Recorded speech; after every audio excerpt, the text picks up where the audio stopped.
ಅನಾತ್ಮ ಅಂತ ಹೇಳಿದ್ರೆ ಆತ್ಮ ಅನ್ನೋ ಕಾನ್ಸೆಪ್ಟನ್ನ ನಲಿಫೈ ಮಾಡ್ತಕ್ಕಂಥದ್ದು. ಕನ್ನಡ ಅಭಿವೃದ್ಧಿ ಪ್ರಾಧಿಕಾರದ ಅಧ್ಯಕ್ಷರಾದ ಬಿಳಿಮಲೆ ಅವರು ಅಮೃತ ಹಸ್ತದಿಂದ ಈ ಪುಸ್ತಕ ಬಿಡುಗಡೆಯಾಗಿದೆ.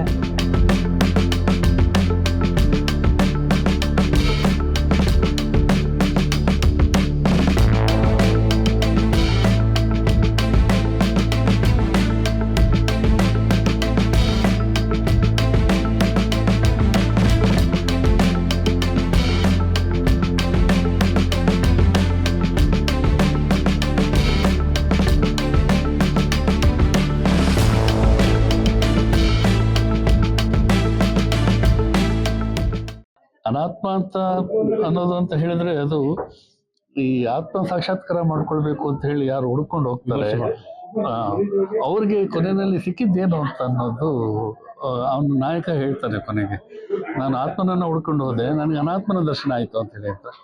ಅನಾತ್ಮ ಅಂತ ಹೇಳಿದ್ರೆ ಆತ್ಮ ಅನ್ನೋ ಕಾನ್ಸೆಪ್ಟನ್ನ ನಲಿಫೈ ಮಾಡ್ತಕ್ಕಂಥದ್ದು.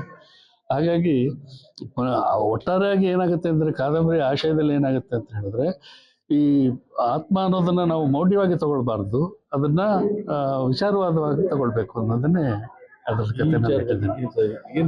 ಏನ್ ಮೆಸೇಜ್ ಕೊಡುವಂಥದ್ದು ಅದನ್ನೇ ನಮ್ಮಲ್ಲಿ ವಿಚಾರವಂತರಾಗಬೇಕು. ನಾವು ಯಾವುದೇ ಇಶ್ಯೂನ ನಾವು ಅನಲೈಸ್ ಮಾಡಬೇಕಾದ್ರೆ ಅದರಲ್ಲಿ ವಿಚಾರವಂತಿಕೆ ಇರಬೇಕು ಅನ್ನೋದನ್ನೇ ನಾನು ಸ್ಪೆಸಿಫಿಕ್ ಆಗಿ ಹೇಳಿದ್ದೀನಿ. ಕ್ರಿಟಿಕಲ್ ಥಿಂಕಿಂಗ್ ಬೇಕು. ಇವತ್ತು ಈ ಕಾಲದಲ್ಲಿ ಈ ಕಾಲಘಟ್ಟದಲ್ಲಿ ರೀಲ್ಸ್, ಇನ್ಸ್ಟಾಗ್ರಾಮ್ ರೀಲ್ಸ್ಗಳು ಮಾಡಬೇಕಾದ್ರೆ ಇದ್ರಲ್ಲಿ ನೋಡ್ಬೇಕಾದ್ರೆ ನಾವು ಬ್ರೌಸ್ ಮಾಡ್ಕೊಂಡು ಹೋಗ್ತೀವಿ. ಪ್ರತಿಯೊಂದು ನಿಮಿಷಕ್ಕೆ ಒಂದು 10 ವಿಷಯಗಳು ತಿಳ್ಕೊಂಡಿರ್ತೀವಿ. ಯಾವುದೇ ಒಂದು ವಿಷಯನ ನಿಮಗೆ ಸ್ಪೆಸಿಫಿಕ್ ಆಗಿ ಕೇಳ್ಬಿಟ್ಟು ಇದೇನು ಅಂತ ಕೇಳಿದ್ರೆ ನಮಗೆ ಹೇಳಲಿಕ್ಕೆ ಗೊತ್ತಾಗೋದಿಲ್ಲ. ವಿಷಯಗಳದ್ದು ಒಬೆಸಿಟಿ ಬರ್ತಾ ಇದೆ, ವಿಷಯಗಳದ್ದೇ ಸ್ಥೂಲಕಾಯ ಆಗ್ತಾ ಇದೆ ನಮಗೆ. ಬಟ್ ಅದ್ರ ಬಗ್ಗೆ ಆಳುವಾದ ಚಿಂತನೆ ಇಲ್ಲ. ಆಳುವಾದ ಚಿಂತನೆ ಇರಬೇಕು ಅನ್ನೋದನ್ನ ನಾನು ಈ ಕಾದಂಬರಿನಲ್ಲಿ ಹೇಳಿದ್ದೇನೆ.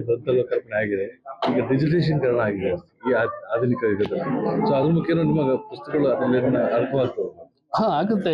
ಹಿಂದಿನ ಎಲ್ಲ ನನ್ನ ಪುಸ್ತಕಗಳೆಲ್ಲ ಡಿಜಿಟಲೈಸ್ ಆಗಿದ್ದಾವೆ. ಮತ್ತೆ ಧ್ವನಿಧಾರೆಯ ಮುಖಾಂತರ ಅವು ಆಡಿಯೋ ಬುಕ್ಸ್ಗಳು ಕೂಡ ಸಿಗ್ತಾ ಇದ್ದಾವೆ. ಇದನ್ನು ಕೂಡ ನವಕರ್ನಾಟಕದವರು ಡಿಜಿಟಲೈಸ್ ಮಾಡ್ತಾರೆ ಅಂದ್ರೆ ಮಾಡ್ಬೋದು. ಇವತ್ತು ಒಂದು ಬಹಳ ಅರ್ಥಪೂರ್ಣವಾದ ಸಮಾರಂಭ ಆಗಿದೆ. ಅನರ್ಥ ನನ್ನ ಆತ್ಮೀಯ ಸ್ನೇಹಿತರಾದ ಗುರುಪಾದ ಬೇಲೂರವರ ಬರಹದಿಂದ ಇವತ್ತು ಲೋಕಾರ್ಪಣೆಗೊಂಡಿದೆ. ಈ ಲೋಕಾರ್ಪಣೆ ಸಮಾರಂಭದಲ್ಲಿ ದಿಗ್ಗಜರಾದ ನಮ್ಮ ಕನ್ನಡ ಅಭಿವೃದ್ಧಿ ಪ್ರಾಧಿಕಾರದ ಅಧ್ಯಕ್ಷರಾದ ಬಿಳಿಮಲೆ ಅವರು ಅಮೃತ ಹಸ್ತದಿಂದ ಈ ಪುಸ್ತಕ ಬಿಡುಗಡೆಯಾಗಿದೆ.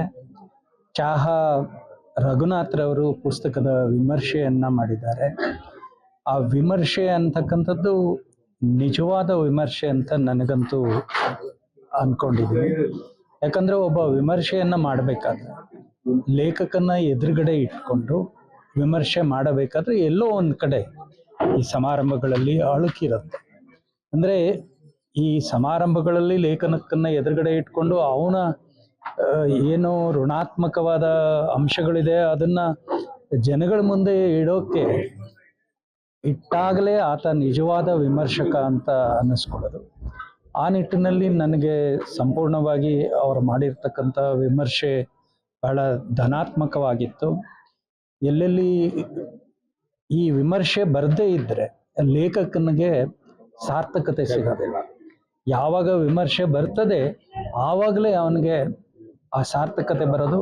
ಮತ್ತೆ ನಾನು ಎಲ್ಲಿ ಎಡವಿದ್ದೀನಿ, ಮುಂದೆ ನಾನು ಎಲ್ಲಿ ಅದನ್ನು ಸರಿ ಮಾಡ್ಕೋಬೇಕು, ಮತ್ತೆ ಬೇರೆ ರೀತಿನಲ್ಲಿ ನಾವು ಯಾವ ರೀತಿ ಚಿಂತನೆ ಮಾಡಬೇಕು ಅನ್ನೋದಕ್ಕೆ ಒಂದು ಭದ್ರವಾದ ಬುನಾದಿ ಆಗ್ತದೆ ಅದು. ಹಾಗಾಗಿ ಇವತ್ತು ಬಹಳ ಒಳ್ಳೆ ಕಾರ್ಯಕ್ರಮ ಆಗಿದೆ. ಇದ್ರ ಮುಖಾಂತರ ಗುರುಪಾದ ಬೇಲೂರವರ ಒಂದು ಕೃತಿ ಎಲ್ಲ ನಾಡಿನ ಸಮಸ್ತ ಜನರಿಗೆ ಲಭ್ಯ ಆಗ್ತದೆ. ಮತ್ತೆ ಅವರೆಲ್ಲರೂ ಓದ್ತಾರೆ ಅಂತ ನಾನು ಭಾವಿಸ್ತೀನಿ. ಓದುಗರಿಗೆ ಖಂಡಿತವಾಗೂ ಒಂದು ರಸದೌತಣವನ್ನ ನೀಡ್ತಕ್ಕಂಥ ಒಂದು ಕಾದಂಬರಿಯನ್ನ ಅವರು ರಚಿಸಿದ್ದಾರೆ. ಈ ಕಾದಂಬರಿಗಳು ಬರೀ ಕಾಲ್ಪನಿಕ ಕಾದಂಬರಿ ಅಂತ ನಾನು ಅಂದ್ಕೊಂತ ಇಲ್ಲ. ಯಾಕಂದ್ರೆ ಇದು ನಾವು ದಿನಮಾನದಲ್ಲಿ ನೋಡ್ತಾ ಇರ್ತಕ್ಕಂಥ, ನಡೀತಾ ಇರ್ತಕ್ಕಂಥ ಒಂದು ದಿನನಿತ್ಯದ ಒಂದು ವಸ್ತು ವಿಷಯ ಆಗಿದೆ. ಮತ್ತೆ ಅದು ಎಲ್ಲೂ ಮೌಢ್ಯದ ಕಡೆಗೆ ಹೋಗಿಲ್ಲ. ಎಲ್ಲೋ ಒಂದು ಕಡೆ ಮೌಢ್ಯ ಅಂತ ಒಂದು ಭಾವನೆ ಬಂದ್ರೂ ಮೌಢ್ಯವನ್ನು ಬಿಟ್ಟು ಒಂದು ವೈಜ್ಞಾನಿಕವಾದ ಒಂದು ಕಾರಣಗಳನ್ನು ವಿಶ್ಲೇಷಣೆಯನ್ನು ಅವರು ಅದರಲ್ಲಿ ಕೊಟ್ಟಿದ್ದಾರೆ. ಈ ಪುಸ್ತಕ ಬರವಣಿಗೆಯಲ್ಲಿ ಅವರು ಗೆದ್ದಿದ್ದಾರೆ. ಜನ ಖಂಡಿತವಾಗಿ ಇದು ಓದ್ತಾರೆ ಅಂತ ಹೇಳಿ ನಾನು ಭಾವಿಸ್ತೀನಿ. ಮತ್ತು ಅವರಿಗೆ ಅಭಿನಂದನೆಯನ್ನು ಸಲ್ಲಿಸ್ತಾ ಶುಭಾಶಯಗಳೊಂದಿಗೆ ಜನರು ಇದನ್ನು ಹೆಚ್ಚು ಓದಲಿ ಅಂತ ನಾನು ಆಶಿಸ್ತೇನೆ.